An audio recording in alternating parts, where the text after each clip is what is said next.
Hello mga kababayan, Luzon, Visayas, and Republic of Mindanao, ni Digong. So ngayon meron po tayong panibagong vlog, meron tayong panibagong reaksyonan na kung saan andito na nga. According kung nakita nyo po ang picture na yan na nasa gilid ng ating screen, yan po ang picture na kung saan kuha po na ginanap ang Christmas party ng barangay chairman sa mga lugar or mga barangay sa Davao City, na kung saan nandyan nga si Baste, si Digong, apo ni Digong na dalawa. So ngayon, meron po kasing mga time na nagsalita si Digong dyan, may halong panunumbat at halong pagmamakaawa. Bakit? Ang sabi niya, kung hindi daw dahil sa kanya, hindi daw makilala ang Davao sa buong mundo. At hindi daw makilala ang Davao sa buong Pilipinas. At yan na naman po ang laging pinagyabang ni Digong, ang my God, I hate drugs. Yan na naman ang pinagmayabang niya. Na kung saan alam naman po natin na ang anak ni Digong at manugang ni Digong ay sangkot sa drug smuggling together with Michael Yang. So ngayon, mga kababayan, lumabas na naman sa bunganga ni Digong ang pagmumura na hindi niya maiwasang pagmumura. Lumabas naman sa bunganga ni Digong ang mga salita at mga katagang matapang siya. Ngunit bandang huli dyan, umiiyak na naman. Kaya mga kababayan, hindi po talaga maiwasan natin yung mga kayabangan ni Digong na sasabihin na naman niya, ang Davao ay pangatlo lamang or ang Davao City ay pangatlo sa merong 911. Kasi actually mga kababayan, sa mga hindi po nakaalam, ang 911 po ay naka-implement lang sa Canada, Amerika, at Davao. Ngunit ang nangyari nga po, kapag itry mo pong i-dial ang 911, parang wala naman pong nagre-response. Kaya yan ang laging pinagmayabang na naman ni Digong. At eto nga, according nga sa nagsabi at nag-share sa picture na parang ang mga barangay chairman daw ay parang tinatakot pa nga daw. Panunumbat na may pananakot. Tinatakot pa yung mga chairman. Kapag ako hindi nyo iboto, putang ina ninyo. Gumaganon pa daw. Kaya actually sa totoo lang mga kababayan, si Digong, sabihin natin, malakas sa Davao. Pero wag po ninyong sabihin na si Digong malakas sa Davao ay lahat ng taga Davao pabor sa kanya. Marami pong ayaw kay Digong sa Davao. Bakit? Hindi naman po buong Davao sa kanya. Davao City lang. Ngunit, pinapakalat niya sa buong Pilipinas na siya ang hari ng Davao. Hindi po lahat ng Davao ha. Entire Davao, hindi po si Digong ang mayor at hindi po si Digong ang nagmamay-ari. Bawat lugar sa Davao may isa-isang mayor yan. May isa-isang gobernador, may isa-isang congressman. May mga kanya-kanyang chairman. So hindi po buong Davao. Kaya sa mga na hindi po nakakaalam, lalong-lalo na sa mga DDS, hindi po si Digong ang may hawak ng buong Davao. Davao City lang po ang hawak niya. Ang Davao po ay malaki. At ang Davao po ay marami pong lugar at marami pong mayor dyan. Hindi po si Digong lang mag-isang mayor. Nangyari lang na pag sinabing Davao, ay si Digong agad ang nakikilala. Hindi po, nandyan po ang mga Nograles. Nandyan nga si Manny Pacquiao bakit ko nasasabing si Manny Pacquiao ay parte ng Davao? Si Pacquiao po, ang Gensan is part of Davao. Kasi ang Davao may Davao de Oro, may Davao del Sur, may Davao del Norte. Ganyan-ganyan po. Kaya wag niyo pong sabihin na pag sinabi niyong Davao ay si Digong lang. Marami pong tao dyan. Marami din po mga politician dyan. Meron pa nga dyan si Ace Barbers. Nandyan din. Nandyan pa si Nograles. Mga Nograles. Nandyan din sino pa yung isa, yung nakalaban na nila ngayon. Basta, marami, malaki ang Davao.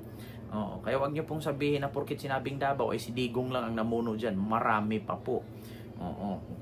Yun nga, speaking of Christmas party ng mga barangay chairman, ito ay talaga namang si Digong hindi nawawala yung pagkamatapang na pagkamayabang, no, habang nag-i-speech na may kasaling panunumbat at pananakot.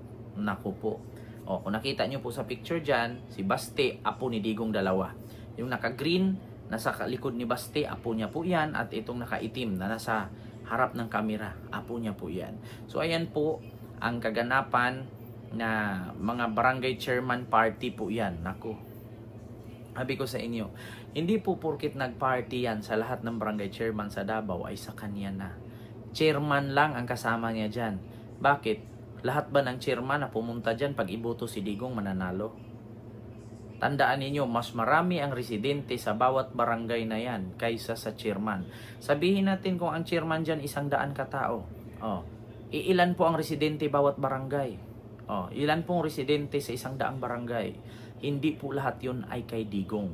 Ang chairman, pwede niyang sabihin kasi incumbent mayor ang anak niya. Kasi kung tutuusin lang ha, mga kababayan, kung si Baste ang tatakbong mayor ngayon sa Davao, ngayong 2025 election, hindi na po mananalo si Baste. Bakit? Alam niyo kung bakit? Si Baste ay sangkot sa lahat ng katiwalian. Una, ilan pong mga empleyado ng City Hall ng Davao, almost 37 positibo sa droga. Tapos meron pang 8 police officers positive din sa droga. So talagang hindi po talaga mananalo si Baste. Kaya po ang ginawa nila, baliktaran. Si Digong tumakbong mayor, si Baste nag-vice. Kasi bakit? Di bali nang mabura si Digong sa national politics, wag lang silang mabura sa Davao. Bakit? Kapag nabura sa Davao, malaking kahihiyan. Yan po ay tinatawag nating the end of legacy ng mga Duterte or the end of Duterte dynasty. Nakakahiya po yun pag napapalitan sila ng mga Nograles. Kasi actually ganito meron akong kwento sa inyo mga kababayan. Dati kasi, nung panahon ni Ferdinand Marcos Sr., ang tatay ni Rodrigo Roa Duterte or what we called him, Digong, si Tatay Diggs or si Tatay Fintanil. Ang tatay po niya or ang lolo nila Basti at ni Sara ay miyembro ng gabinete ni Ferdinand Marcos Sr. na kung saan kaalyado nga.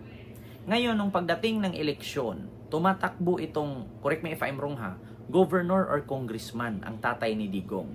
Instead na ang tatay ni Digong ang suportahan ni Ferdinand Marcos Sr. na tatay ni BBM. Hindi po ang tatay ni Digong ang sinuportahan ni Ferdinand Marcos Sr.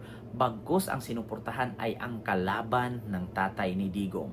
Kaya wag po kayong mag-expect na si Digong ay hindi maghihigante sa mga Marcos. Bakit? Ang tatay kasi ni Digong noon ay sinabi nilang trinaydor daw ni Ferdinand Marcos Sr. Kasi ang tatay ni Digong miyembro sa gabinete ni Marcos nung tumakbong congressman or gobernor.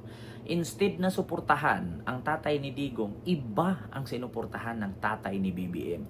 Kaya ito lang po mga kababayan, meron po talagang paghihiganti si Digong. Kemi-kemi lang yan. Bumabawi po sila. Totoo yan. Gusto nyong malaman?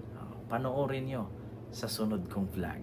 Hindi gusto nyong malaman yung patungkol dyan sa tatay ni Digong o sa lolo ni Sara na hindi sinuportahan ng papa ni BBM or ni Ferdinand Marcos Sr. Alam nyo kung bakit? Ang rason yon, simula nung natalo bilang politician ang tatay ni Digong, inatake sa puso na matay dahil dun sa pagkatalo at hindi sinuportahan ni Ferdinand Marcos Sr. sa pagtakbong congressman or gobernador. Basta yun lang, yun ang nakalap kong chismis, yun ang nakarating sa akin. Syempre, matalino tayo, marami tayong aram. Kahit wala man tayong confidential fund or pondo sa intel or mga intelligence, di ba? Or radar, kaya nating kumalap ng isyong ganyan. So yun lang. Maraming salamat. Luzon, Visayas, and Republic of Mindanao ni Digong. Christmas party ng barangay chairman, sinumbatan ni Digong na may halong pagmamakaawa para iboto lang. So yun lang, maraming salamat sa inyong lahat and see you next vlog. God first. Thank you.